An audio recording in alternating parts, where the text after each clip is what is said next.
Hey, beautiful people, welcome back to the garden. How are you? All right, gorgeous fall day here today. Can you tell? Right, I'm in the garden. You see containers overturned behind me. You're like, what's new, Naomi? You always have containers everywhere in your yard. I know, people, I'm sorry. But it is a beautiful day. We are sitting right at about 60, 59, 60 degrees right now. The garden is still holding on to a bit of life, as you can see, right? There's some blooms there behind me. And the good thing is that we got some rain. hmm All of October we were dry. It was the driest October I have ever experienced. We finally got some rain about 2 days ago. We got 2 consistent days of rain. Not a really heavy rain, a sort of drizzle, but it was enough to water the garden, and I really do appreciate that we did get that rain. So what we're going to do today is I'm just going to walk through the garden really quickly, hit on some spotlights. Some of our roses are still in bloom. I'm looking at Darcy Bustle over there.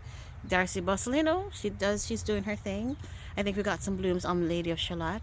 So we'll just do a quick walk, see who's in bloom right here at the end of the season, and then we're not going to take too long. We're going to head over to my front porch that is looking so bad. Let's not talk about it. We're going to go over to my front porch that needs a little bit of work. Okay? All right. Let me turn you around so that you can see all the good stuff I was just talking about. Okay. All right. So this little container right here is where the water collected.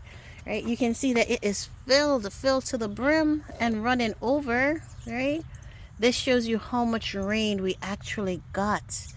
And I'm so happy that we got the rain, because the garden really needed it. These are my black petunias, still in bloom, rocking it and going strong. All right, I have a geranium right here in a container, looking really happy as well. You know what I think we should do? I think we should go ahead and we should take the geraniums in. Oh, look at that nice little yellow. I've never seen that, the little polleny part right there. It's cute, eh? Yeah, so what we should do, we should take the geraniums in because they're still holding on. And for these petunias, right, we're going to have to, I'm going to take these petunias in too. But we'll talk about that in another video. Here's another petunia. Okay. Love the color. Definitely an underused color in the garden. Something that I will have to use next year. I'm committed to getting more darker tones in the garden. All right, let's see what we're looking like. What are these little Rose of Sharons? The Rose of Sharons, they're gone. They're gone to sleep. They are now resting. Leaves are almost completely gone. All right, this one went before the other. All right, so they're in their period of rest. It's now time in the garden when all of our deciduous plants, once they go to sleep, then our my evergreens are going to really hold the fort for us, and they're going to keep the life and energy in the garden. Right, so you're looking right now at the little giant arborvitaes, looking really good. Their color will deepen a bit to get a little bronzy, right, well, once that cold hits, but then they will spring back in spring to the nice green, lush emerald green that we like. This one's looking really good. Let me pull back so you can see her. Really nice and healthy, right? This little one right here, I am seeing a bit of wear on the leaves. Are you seeing this? Not quite sure what that's about, but I know that he'll rebound. They have been planted now in the ground for 4 years. Planted from little 1-gallon containers, and they're already this big. Okay. The other emerald green that's going to be keeping the energy going is going to be these guys. See this nice little blue. Hold on, let me think for 2 seconds because I forgot the name. Juniper. Oh, skyrocket.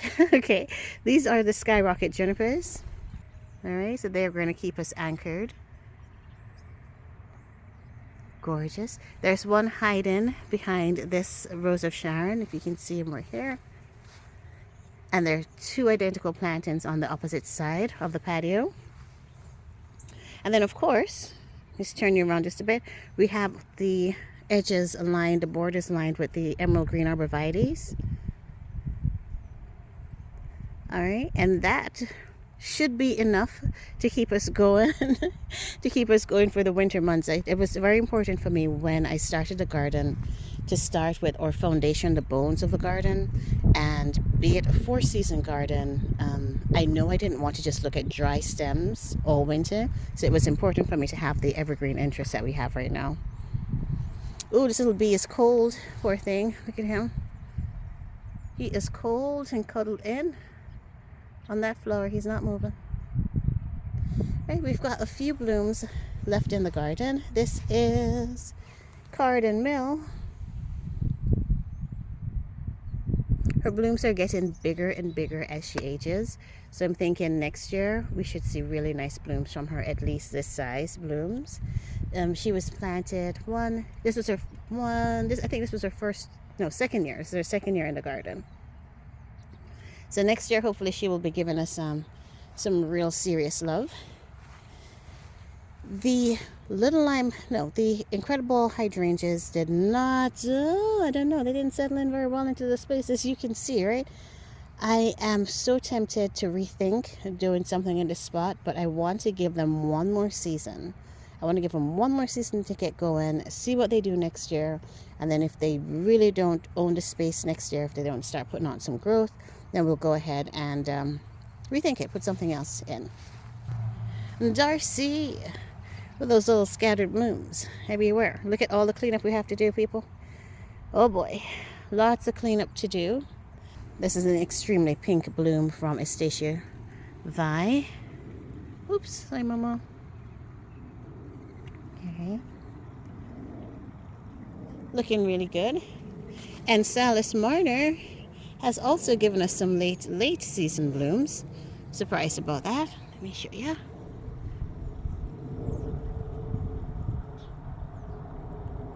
Nice, right?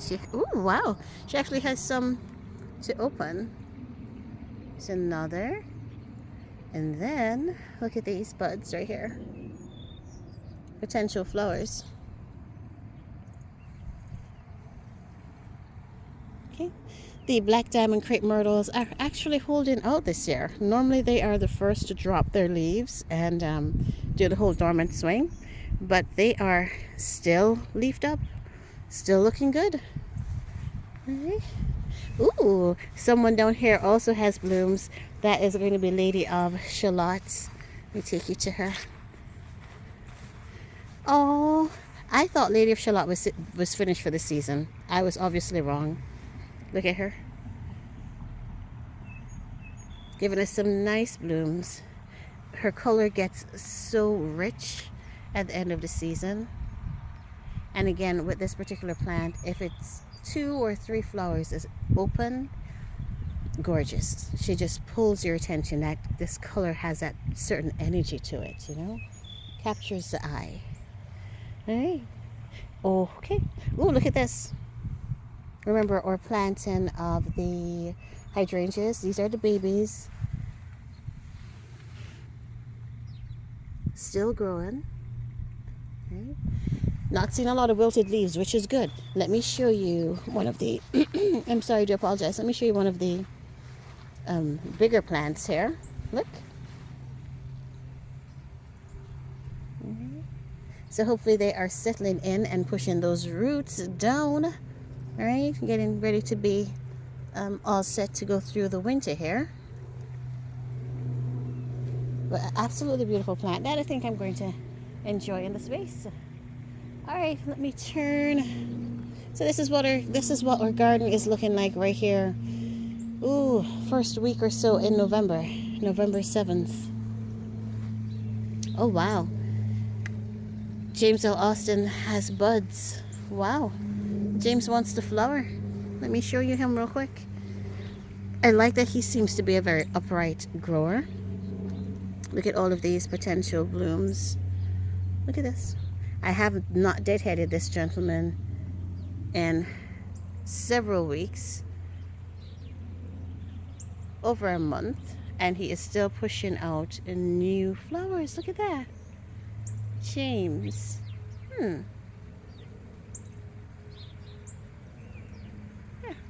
Nice addition to the garden. I can't believe it. Still wants to flower. He wants to do that, and you know who else wants to do it? No, not Hyde Hall. But, this is a lady right here. The Sophie's Rose. Oh my goodness, the Sophie's rose just won't stop. Look at this. Look at the buds. She simply won't stop. Oh my goodness, this rose is dynamite. I love this rose. No fragrance, right? But truly, truly love it on this rose. The fact that she's given me the late season blooms just continually, I love that. All without any care. I love that. All right. Yeah, so this is our garden, people. Work to be done. There's some more of my lean-in juniper again. I will go in and tie it in one more time. All right. This little rose that always blooms for us. The most neglected rose in my garden, but one of the more beautiful ones. Look at her. I do not know her name, but she always flowers. Let me see. She does not have a fragrance. Okay, always flowers for me. Who is this princess? This is Elizabeth. You can always tell Elizabeth, eh? Look at her, looking so beautiful there. Those blooms are a bit taller than me. She has, woo, this little lady has grown. She is, I just said it, she's taller than me. She was planted last year, and she's already taller than me. Look at this.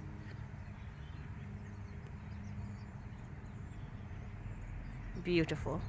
A very healthy rose. I've not had an issue with her. Very upright.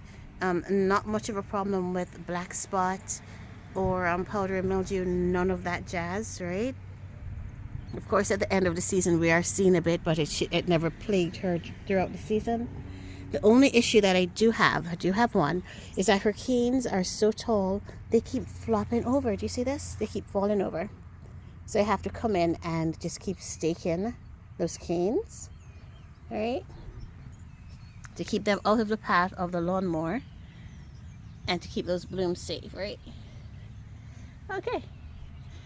All right. Oh, and there was a pretty little lady we missed right there behind Elizabeth. Let me lift the camera up again. The yellow apricot-y bloom back there, that is Crown Princess Margaret.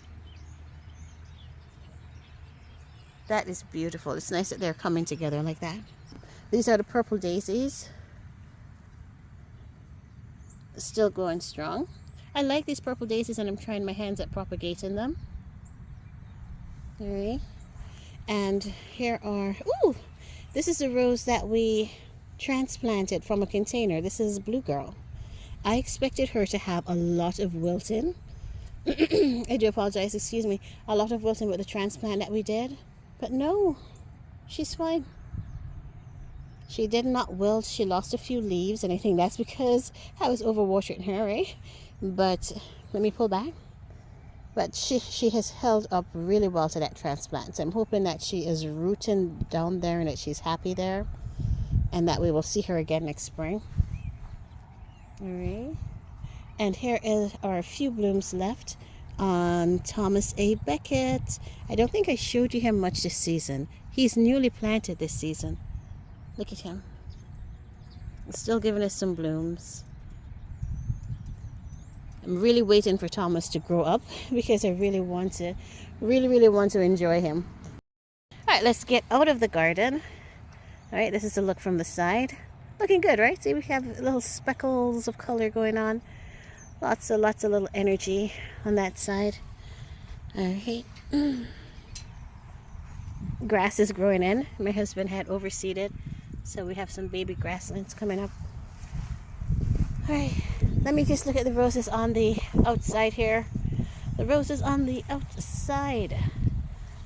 All right. Annuals are still holding on. I did want to get some seeds from the vincas because I loved them. Actually, started liking them in the space. But I think I missed all of their seed pods. They were loaded with them, and I did not come out to harvest those seeds, and so I missed out on it.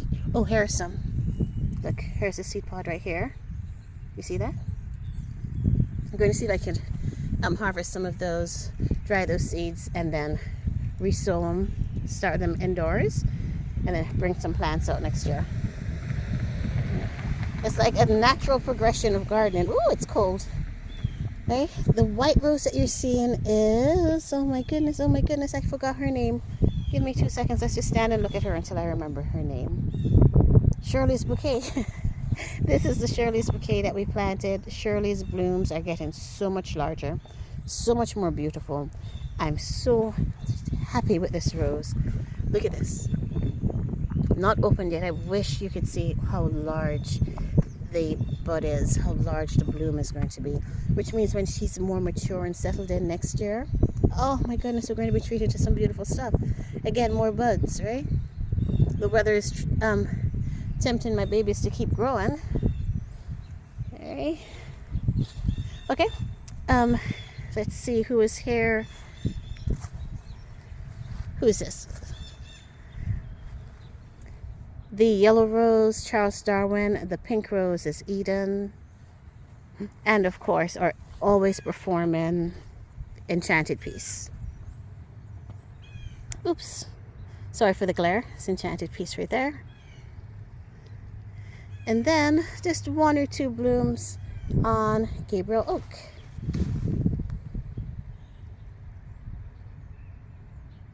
Beautiful. Work our way back in. Let's get to the front porch and let's take 5 minutes and get some sort of chores done, some sort of task done. Okay. Knockout roses are still in bloom. I'm missing my knockouts. This is the only one left. Alright, and here we are on the driveway. Let's just head over to this little rose really quick. I do apologize for the wind. This is Enchanted Peace. I am going to attempt to overwinter this Enchanted Peace in the container. I'm going to take her into the garage. I think that has been the missing piece to being successful with overwintering roses in my zone. I'm going here in zone 6B/7A. Right? I've tried to overwinter roses before in containers, but I've always left them outdoors, and I've lost all of them. So I'm thinking this year, let's take her into the garage, and I will be successful this year, promise. But like all the other roses in the garden, still pushing up new flowers, new buds, does not want to stop growing. So we're waiting on a decent frost to start getting these guys ready to go to sleep. Once she has dropped more of her leaves, then I'll go ahead, get her cleaned up. I will give her a spray with dormant oil, maybe even a copper spray, and then we take her in and see how she does. We'll do that together, don't worry. Okay. This container right here, ooh guys, now this container tickles my fancy here, you know, this container. Let me show you one that's maybe a better example. But I'm thinking, I don't know if you've seen these broadleaf plants right here. I'm thinking these are petunias. Why I think these are petunias is we had petunias in here growing this season, and I pulled them out right at the end of September. These little seedlings started popping up maybe several weeks after, and it's like, oh, what is that? And I decided not to take it out. Yeah, I've watched it grow, and I have a feeling that they are petunias. Let me show you another one. Are you hearing all the birds? Yeah, look at the, oh, whoa, these have grown ginormous. I'm thinking these are petunias.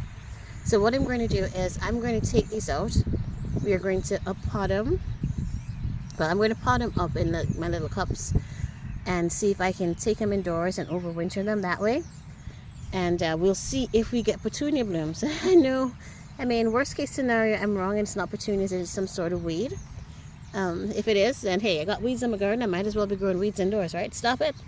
But I do think, honestly, I think these are petunias, people.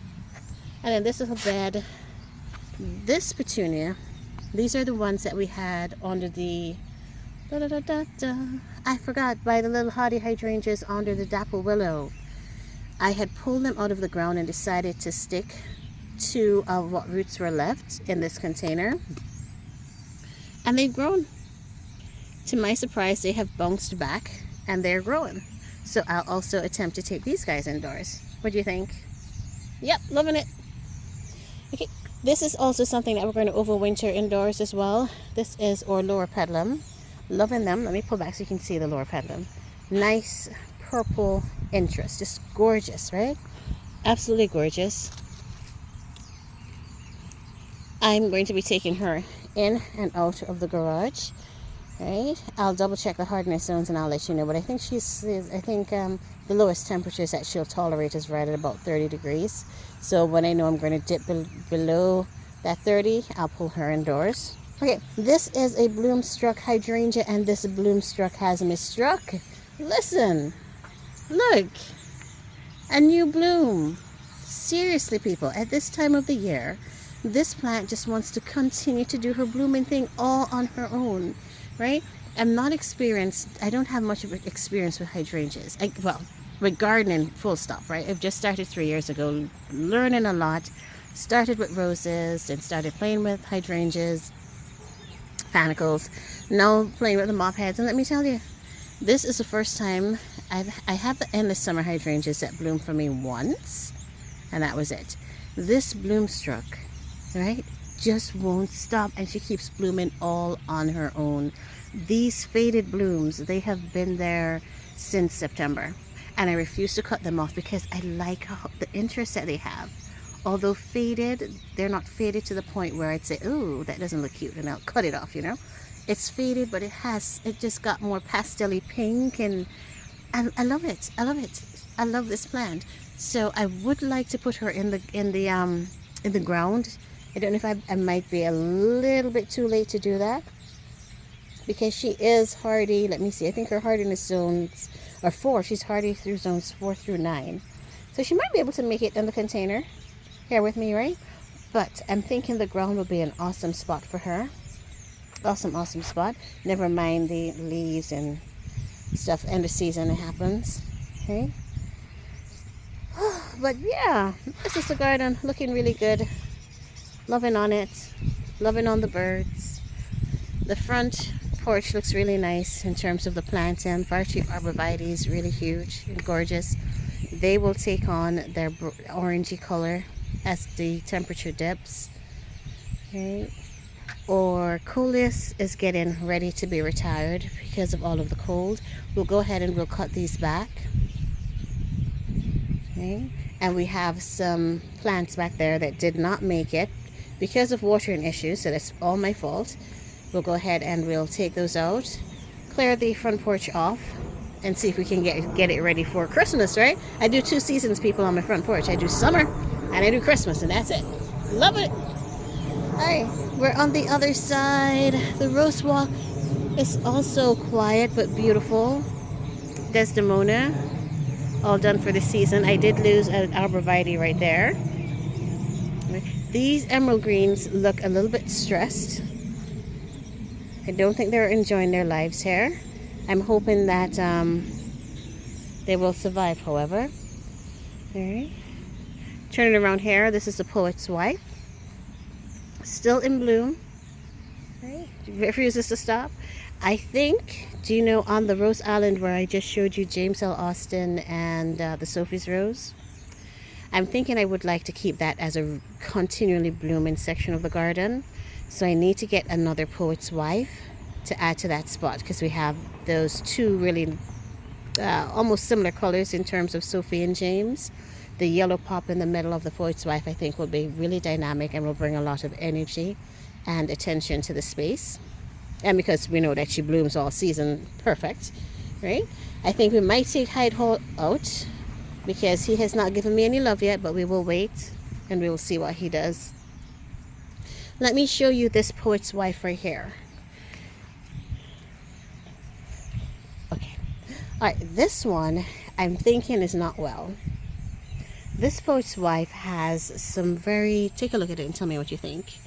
I'm thinking this is rust, I'm not quite sure. But the canes itself is what's concerning me, is that her canes are purple. Can you see it? And let me show you another one. Look at this one here in the back, coming on up. I don't know. So something's making me feel a little bit uncomfortable, about this particular one right here. I'm thinking that I'm just going to trust my instincts and take her out. I probably take her out, and that bloomstruck hydrangea that I just showed you in the front, I'd like to pop her in right here. I think it's more important to have a healthy plant. So if I think the plant is unhealthy, I'm going to take it out, because I can't risk all of my other roses, and we can always try to get our hands on another poet's wife. But let me know if this looks concerning to you, or if it just looks like the natural growth of the plant. I don't understand the purple canes. Okay. Again, I'm new to gardening, so when these things pop up, I really have questions about it. All right, let me pull you back. And finally, Gertrude Jekyll. Now that Gertrude has lost some of her leaves, you can see how she just swallowed up the obelisk that I tried to explain to you. All swallowed up. I've been waiting for her to die back a bit, which now she has. She has dropped a lot of those leaves. So I think this week we'll just come on in. November is normally the perfect time. I'm going to chop her back by at least half, right? And then next year we'll prune her back even more, and we'll see if she will be disciplined enough to be grown as a shrub for us in the space. But let me show you her in her entirety. Let me see if I can pull back. I'm going to have to pull back to do that. Hold on. Oh, this is how tall Gertrude got in, what, 2 seasons in the ground. Okay, so that's her base, and this is her going up, up, up, and up, up, up, and up, up, up, and still up, up, up. Ooh, there's more. Okay, and there she is. All right, yeah, so we'll definitely work on getting her cut back. We'll go ahead and do that. All right. Let's see. That's my garden, people. Who is this? Vanessa Bell. Vanessa Bell has a few blooms here up top. You see them? Yeah. And those birds are really, really singing. Really, really singing. Okay. Alright, so what to expect. I'm going to take you along with me for almost every task that I can do in the garden.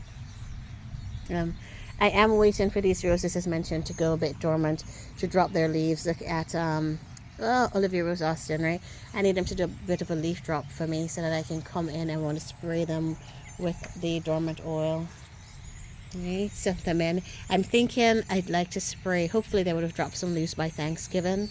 My schedule is we're going to spray them on Thanksgiving, we're going to spray them again at Christmas, and then February, right to around Valentine's Day. Right, we should be able to apply the final application of dormant oil once those buds start swelling after we've cut them back.